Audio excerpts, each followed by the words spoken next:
વાતાવરણની વક્રીભવન ડિટેલમાં ચર્ચા કરી, એટલે કે વાતાવરણને લીધે પ્રકાશનું વક્રીભવન થાય છે અને એની આપણે ઘણી બધી ઘટનાઓ સમજ્યા.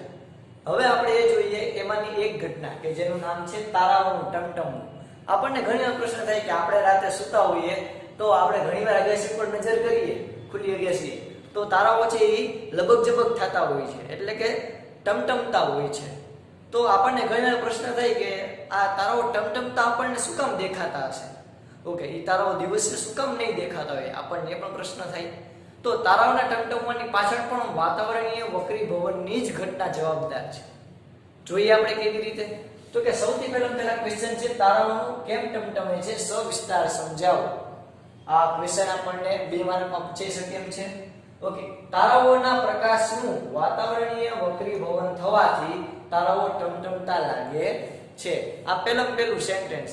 એટલે કે મેં કીધું એમ કે તારાઓના ટમટમવા પાછળ કઈ ઘટના જવાબદાર છે? તો કે વાતાવરણીય વક્રીભવન.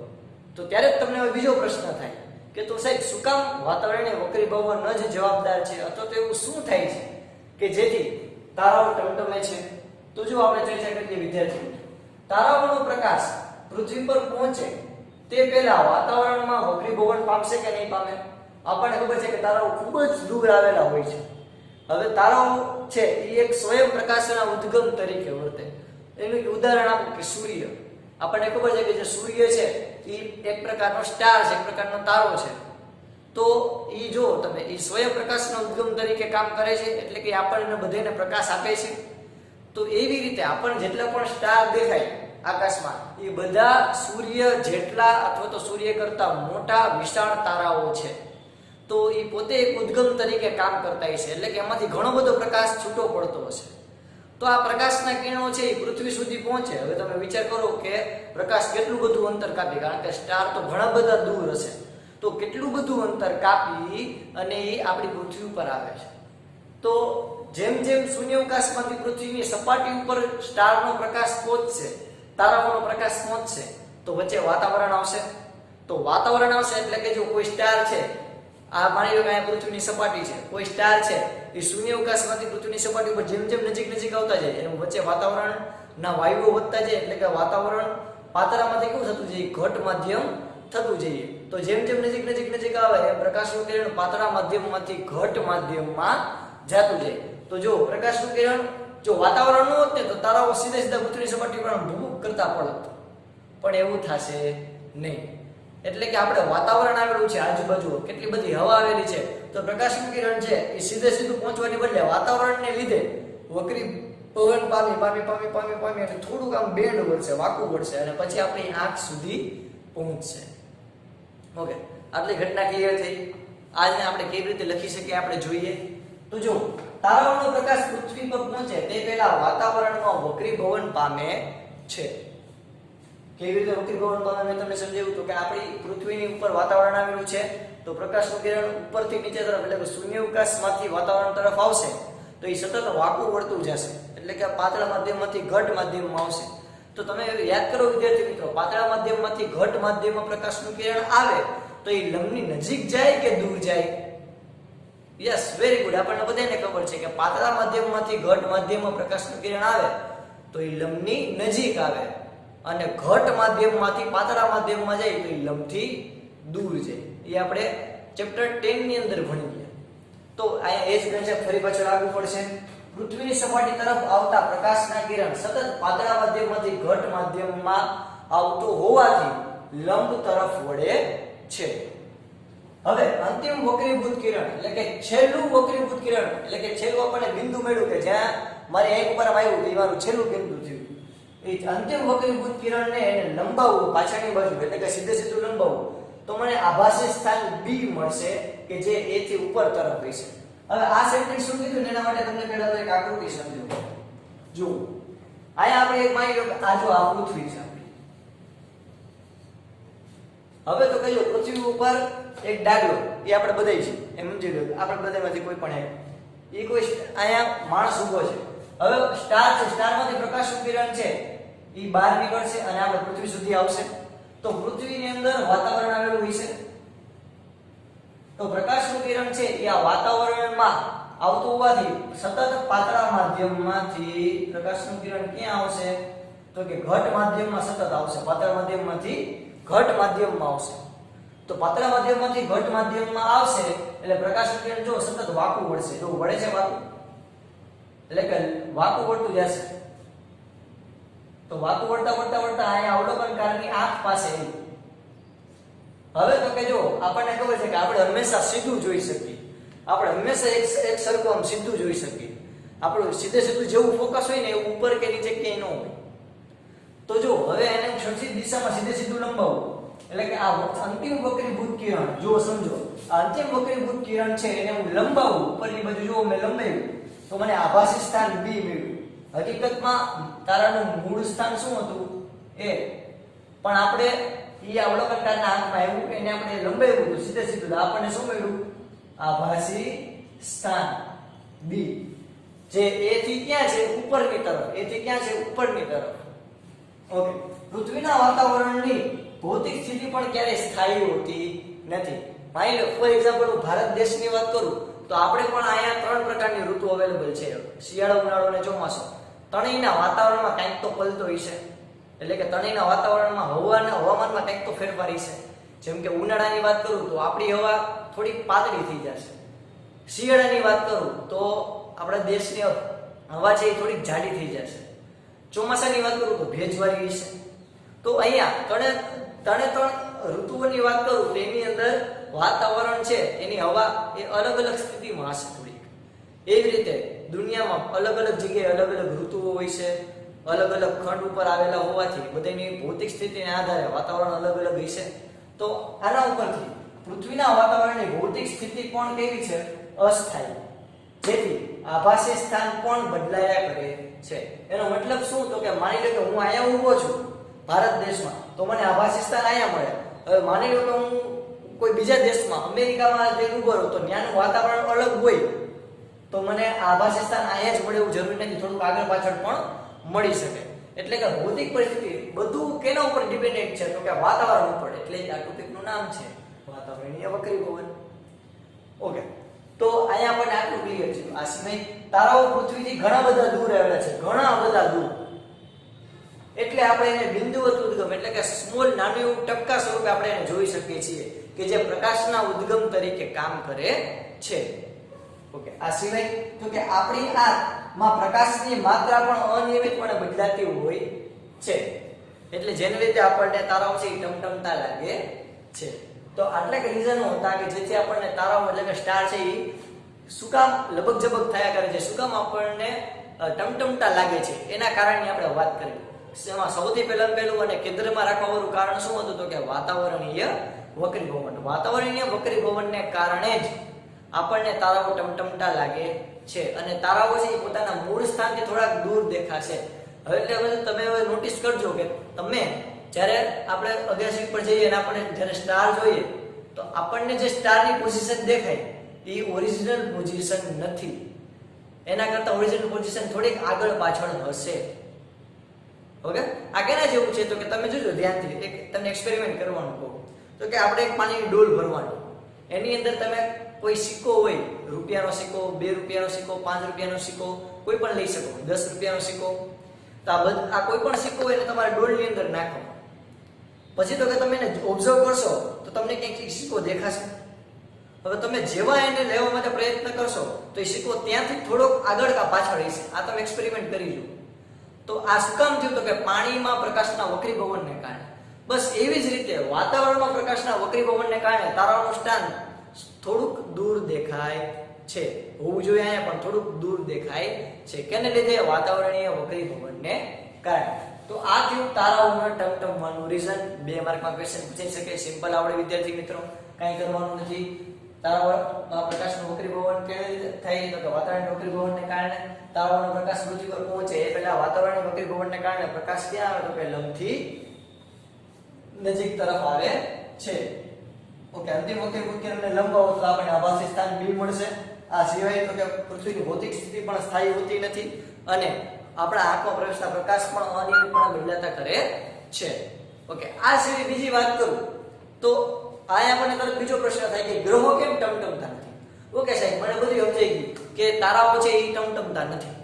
તો આપણને બીજો પ્રશ્ન એ પણ થાય, તો સાહેબ ગ્રહો છે, ગ્રહો એ ટમટમે છે? હજી ધ્યાનથી સાંભળજો હું શું કહું છું. હકીકતમાં તારાઓ ટમટમતા હશે, પણ ગ્રહો આપણને ક્યારેય ટમટમતા જોયા નથી. તમે ક્યારેય પણ તમે કોઈ પણ યુટ્યુબની અંદર, કોઈ પણ ગૂગલમાં તમે ક્યાંય પણ વિડીયો જોવાનો ટ્રાય કરો કોઈ પણ ગ્રહની, ફોર એક્ઝામ્પલ જુપિટર છે, ગુરુ ગ્રહ, તો એનો તમે વિડીયો જોશો તો એ આખો ગુરુ ગ્રહ દેખાડશે, ગોળાકાર હોય, એના રીતે ફરતો હોય. ત્યારે એવું જોયું કે ગુરુ ગ્રહ છે અચાનક ડિસ્કો કરવા માંડે, અચાનક લબક ઝબક થયા કરે. શનિ ગ્રહ છે અચાનક લબક ઝબક થયા કરે. મંગળ ગ્રહ છે, આપણે એના ઉપર પિક્ચર આવ્યું હતું મંગળયાન, તો આપણે કોઈ જેવું જોયું કે અચાનક લબક ઝબક થયા કરે? નહીં, એવું નહીં થાય વિદ્યાર્થી મિત્રો. તો ગ્રહો કેમ ટમટમતા નથી? તમને એવો પ્રશ્ન થાય. તો ગ્રહો એટલે ટમટમતા નથી કારણ કે ગ્રહો છે એ પ્રકાશના ઉદ્ગમ નથી. જ્યારે સ્ટાર છે એ પ્રકાશના ઉદ્ગમ છે. સમજો હું શું કહું. આપણો સૂર્ય છે એ સ્ટાર છે અને આપણું પૃથ્વી છે એ ગ્રહ છે. તો પૃથ્વી કઈ પ્રકાશ ઉત્પન્ન નથી કરતો. આપણે આપણી ધરતી છે એકદમ પ્રકાશિત આમ દેખાય ભગવાન આવી ગયો એવું ના. પૃથ્વી પ્રકાશ ઉત્પન્ન કરતી નથી. જ્યારે સૂર્ય પ્રકાશ ઉત્પન્ન કરે છે, તો તારાઓ છે એ પ્રકાશ ઉત્પન્ન કરતા હશે, જ્યારે ગ્રહો છે એ પ્રકાશ ઉત્પન્ન કરતા નથી. એટલે ગ્રહો પ્રકાશ ઉત્પન્ન ન કરતા આપણને ટમટમતા લાગે નહીં. આ સિવાય બીજું રીઝન એ પણ છે કે ગ્રહો છે એ આપણી સ્ટારની સાપેક્ષમાં ખૂબ જ નજીક આવેલા છે.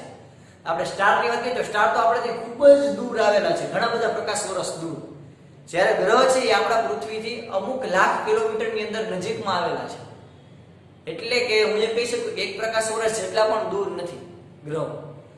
તો ગ્રહો આપણે ખૂબ જ નજીક આવેલા હોવાથી એના ઉપર પડતા પ્રકાશનું સૂર્ય દ્વારા, સૂર્ય છે એ માની લો કે ગુરુ ગ્રહ ઉપર પ્રકાશ ફેંકે, જ્યાંથી પ્રકાશનું પરાવર્તન થઈને આપણી આંખમાં આવે. એટલે પરાવર્તનને લીધે આપણને ગ્રહો છે એ દેખાય છે. એટલે ગ્રહો આપણને ટમટમતા લાગતા નથી. જ્યારે તારાઓ છે એ આપણને કેવી રીતે દેખાય છે?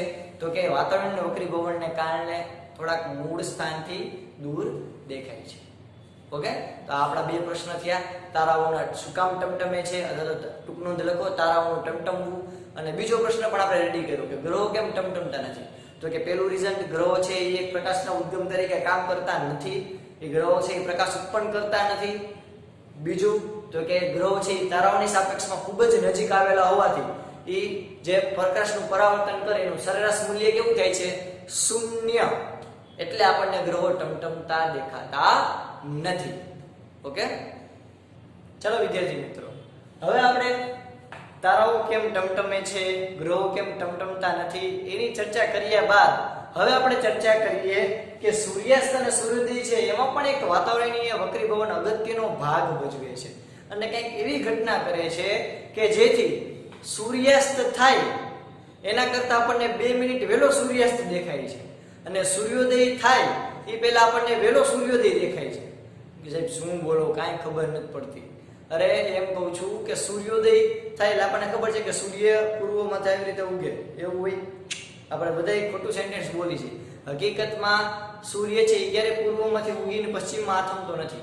પણ આપણી પૃથ્વીની રોટેશન એવી છે કે આપણને એવું લાગે છે કે સૂર્ય પૂર્વમાંથી ઉગે અને પશ્ચિમમાં આથમે છે. પણ આપણે તેને સમજવા પૂરતું એવું એક વાક્ય ધ્યાનમાં લઈએ તો આપણને ખબર છે કે સૂર્ય છે એ પૂર્વમાંથી ઉગતો આપણને દેખાય.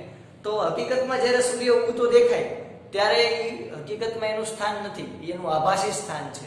આપણે બધે જોઈ છે. સાહેબ શું થયું? જો સમજીએ આપણે. આપણો પ્રશ્ન છે વહેલો સૂર્યોદય અને મોડો સૂર્યાસ્ત થવાનું કારણ જણાવો.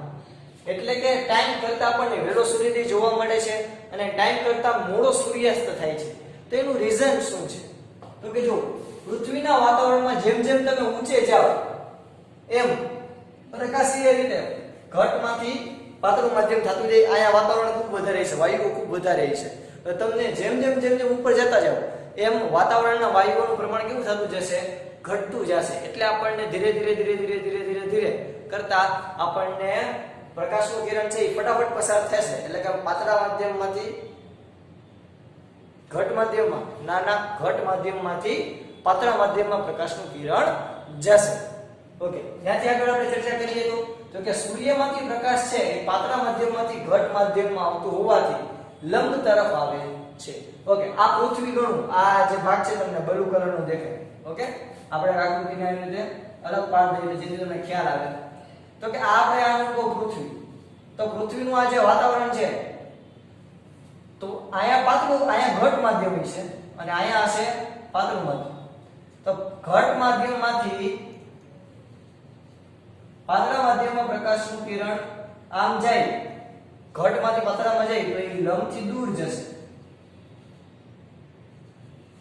જ્યારે પાતળા માધ્યમમાંથી ઘટ માધ્યમમાં પ્રકાશનું કિરણ આવશે તો લંબની નજીક આવશે કે નહીં આવે? નજીક આવશે આપણા નિયમ મુજબ.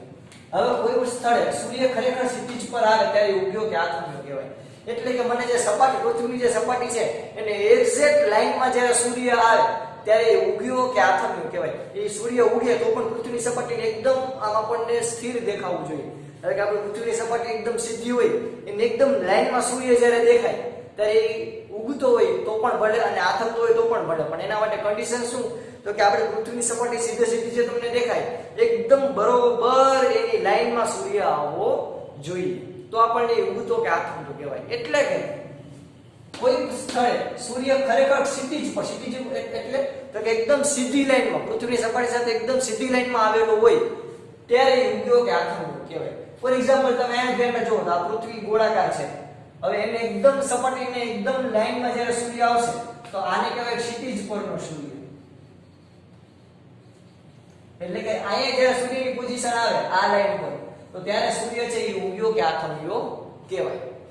હવે તો કે આકૃતિમાં S1 એ સૂર્યનું વાસ્તવિક સ્થાન દર્શાવે છે. એટલે કે આવું આ S1 જે સૂર્યનું વાસ્તવિક સ્થાન દર્શાવે. એટલે કે હકીકતમાં જો ક્ષિતિજ કરતા સૂર્ય ક્યાં છે? નીચે. એટલે કે હજી સૂર્ય ઉગ્યો નથી. આપણી જમીનને એકદમ સીધી સપાટી જો તેને કરતા સૂર્ય ક્યાં છે? તો કે હજી નીચે છે. આ સ્થાન થોડોક નીચે. જો આવો જો સૂર્ય અહીંયા પણ હજી થોડોક નીચે છે. ઓકે, ત્યારે S1 નું વક્રીભવન થાય છે. એટલે કે અહીંયા સૂર્યમાંથી પ્રકાશનું કિરણ પાતળા માધ્યમમાંથી ઘટ માધ્યમમાં આવશે તો સતત લંબની નજીક આવશે. એટલે કે અહીંયા અવલોકનકાર છે, અહીંયા ડાયગ્રામ દોર્યો એની આંખમાં આવશે. એટલે કે અવલોકનકાર સ્પર્શકની દિશામાં, એટલે કે S2 માંથી આ સ્થાનને ઉભે છે S2. તો અવલોકનકાર આપણે તમને કીધું તો આપણે તારાઓનું આપણે ટપટપું જોયું, એમાં જ આપણે જોયું કે એકદમ સીધી લાઈનમાં જે પ્રકાશ હોય છે આપણને દેખાય. તો અવલોકનકારની એકદમ સીધી લાઈનમાં એને સૂર્ય દેખાશે. સૂર્યનું કિરણ ભલે અહીંયાથી આવે પણ દેખાશે એકદમ સીધી લાઈનમાં. તો જો એને સૂર્ય અહીંયા દેખાય. ઓકે, હકીકતમાં સૂર્ય ક્યાં છે? તો કે અહીંયા. હવે અહીંયાથી વક્રીભવન પામી એટલે અવલોકનકાર સુધી આવ્યો. ત્યાંથી સ્પર્શકની દિશામાં સૂર્ય દેખાય છે. એટલે કે હકીકતમાં સૂર્ય અહીંયા છે પણ એનું આભાસી સ્થાન અહીંયા છે. તો એનો મતલબ શું થયો? તો કે જો હજી સૂર્ય ક્ષિતિજની નીચે છે, એટલે કે હજી ઉગ્યો નથી, છતાં પણ અવલોકનકારની સૂર્ય ઉગેલો દેખાય છે. તો એનો મતલબ શું થયો વિદ્યાર્થી મિત્રો? કે આપણને હકીકતમાં સૂર્ય ઉગ્યો નથી છતાં પણ આપણને વેલો સૂર્ય ઉગતો હોય દેખાય છે. એટલે કે વેલો સૂર્યોદય થાય છે. બેઠે બેઠી આ જ ઘટના કેમાં લાગુ પડે? આથમવા વખતે. ઓકે, S2 એ આભાસી સ્થાન છે. ઉગતો સૂર્ય ક્ષિતિજથી થોડો નીચે હોય ત્યારે આપણને સૂર્ય ઉગી ગયેલો દેખાય. ઉગતો સૂર્ય એ ક્ષિતિજથી નીચે હોય છતાં પણ આપણને વક્રીભવનને કારણે, વાતાવરણીય વક્રીભવનને કારણે આપણને એ ક્ષિતિજની ઉપર દેખાય છે. એટલે કે વેલો સૂર્યોદય થઈ જાય છે. અને આગમતો સૂર્ય ક્ષિતિજથી થોડો ઉપર આવેલો હોવા છતાં પણ આપણને ક્યાં દેખાય છે? નીચે. આને કરતા ઉલટી ઘટના આ સૂર્યોદયની છે. બેઠા બેઠી આ સૂર્યોદય વખતે જે છે એ બેઠા બેઠી સૂર્યાસ્ત વખતેની ઘટના. તો હવાનો વક્રીભવનાંક 1 લો. આપણને ખબર છે કે હવાનો વક્રીભવનાંક β = 1. ઓકે, લેટરલ શિફ્ટ કેટલું હોય છે? તો કે આપણને સૂર્યનું લેટરલ શિફ્ટ એટલે કે આ વાસ્તવિક સ્થાન અને જે આભાસી સ્થાન હોય બે વચ્ચેનો ખૂણો મને મળે છે 0.5 ડિગ્રી. એટલે કે 0.5 ડિગ્રી ખૂણો મને મળે છે. આ વૈજ્ઞાનિક રીતે આપણને પ્રાયોગિક ઉપરથી મેળવેલું મૂલ્ય છે કે આપણે પૃથ્વીનું વાતાવરણનું વક્રીભવનાંક 1 લઈ લઈએ તો આ વાસ્તવિક સ્થાન અને આભાસી સ્થાન છે એ બેને ભેગા કરતા કિરણ વચ્ચેનો ખૂણો કેટલો છે? તો કે 0.5 ડિગ્રી ખૂણો છે. તો આના ઉપરથી હું એક ત્રિરાશી મૂકું કે 180 ડિગ્રી સૂર્યને ફરતા 12 કલાક લાગતી હોય. 12 કલાક એટલે તો કે સૂર્ય જ્યારે અહીંયાથી પૂર્વ દિશામાંથી પશ્ચિમ દિશામાં આવે તો ત્યાં સુધી એને કલાક કેટલી લાગે? તો કે 12 કલાક લાગશે. ઓબિયસ વાત છે. તો સૂર્ય જ્યારે પૂર્વમાંથી પશ્ચિમમાં, એટલે કે જો અહીંયાથી હું શરૂ કરું અને અહીંયાથી ધીરે ધીરે અહીંયા સુધી આવું તો 180 ડિગ્રી થયું.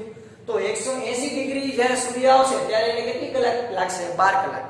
એટલે કે સૂર્યને 180 ડિગ્રીનું અંતર કાપતા 12 કલાક લાગે તો આ 0.5 ડિગ્રી કાપવા માટે કેટલો સમય લાગશે? તો કે જો વક્રી રાશિ મૂકી 180 ડિગ્રી કાપવા માટે 12 કલાક, તો અડધા ડિગ્રી માટે કેટલો સમય લાગે? તો આ બેનો ગુણાકાર એટલે કે 12 ગુણ્યા અડધો એને ભાગ્યા 180, તો તમને જવાબ મળશે 0.033 કલાક. આ કલાકના મિનિટમાં ફેરવું તો 2 મિનિટ, એટલે કે આ બે વચ્ચેનો ખૂણો કેટલો હશે? તો કે અડધો ડિગ્રી, એટલે કે અહીંયાથી અહીંયા સુધી સૂર્યને હકીકતમાં પહોંચતા કેટલી મિનિટ લાગે? 2 મિનિટ લાગે. તો આ સૂર્ય અહીંયા જ છે તો આપણને અહીંયા દેખાય છે, એટલે કે 2 મિનિટનું અંતર થયું. એટલે જ આપણને સૂર્યોદય છે એ હંમેશા 2 મિનિટ વહેલો દેખાય છે. એટલે કે હકીકતમાં સૂર્ય નીચે હોય ક્ષિતિજની, છતાં પણ આપણને સૂર્ય ઉપર દેખાય, 2 મિનિટ વહેલો સૂર્યોદય દેખાય. ઓકે, બેઠે બેઠું એવું સૂર્યાસ્તમાં સૂર્ય હોય એ હકીકતમાં ઉપર હોય, ક્ષિતિજની ઉપર હોય, છતાં પણ આપણને વાતાવરણ વગેરે પવનને કારણે આથમી ગયેલો એટલે કે નીચે આથમી ગયેલો દેખાય છે. 2 મિનિટ મોડો સૂર્યાસ્ત આપણને દેખાય છે, એટલે કે સૂર્યોદય 2 મિનિટ વહેલો અને સૂર્યાસ્ત 2 મિનિટ મોડો થાય છે.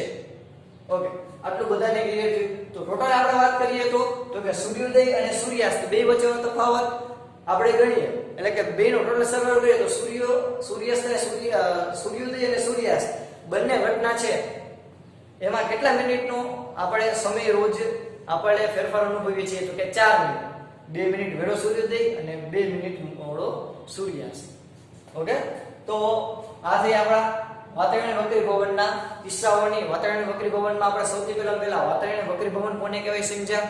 તો કે પૃથ્વીની આસપાસ વાતાવરણ મસ્તીનું આવેલું છે, એની અંદર પ્રકાશનું કિરણ ઉપરથી નીચે આવશે, એટલે કે પાતળા માધ્યમમાંથી ઘટ માધ્યમમાં આવશે તો એ વક્રી ભવન પામી અને લંબથી નજીક આવશે, પાતળા માધ્યમમાંથી ઘટ માધ્યમમાં આવશે. ત્યાર પછી વાતાવરણીય વક્રી ભવનના ઘણા બધા આપણે ઉદાહરણ જોયા. ત્યાર પછી આપણે તારાઓ કેમ ટમટમે છે એના વિશે ચર્ચા કરી. ત્યાર પછી આપણે ગ્રહો કેમ ટમટમતા નથી એની ચર્ચા કરી. અને છેલ્લે આપણે જોયું કે સૂર્યાસ્ત અને સૂર્યોદય છે એમાં પણ એક વાતાવરણીય વક્રી ભવન ભાગ ભજવે છે, એટલે કે સૂર્યોદય આપણને 2 મિનિટ વહેલો દેખાય છે અને સૂર્યાસ્ત આપણને 2 મિનિટ મોડો દેખાય છે. તો આ થઈ આપણા વાતાવરણીય વક્રી ભવન ટોપિકની ચર્ચા. તો અહીંયા આપણો આ 11.5 નો ટોપિક છે. 11.5 નો ટોપિક વાતાવરણીય વક્રી ભવન એ આપણે અહીંયા પૂરો કરીએ છીએ. ઓકે.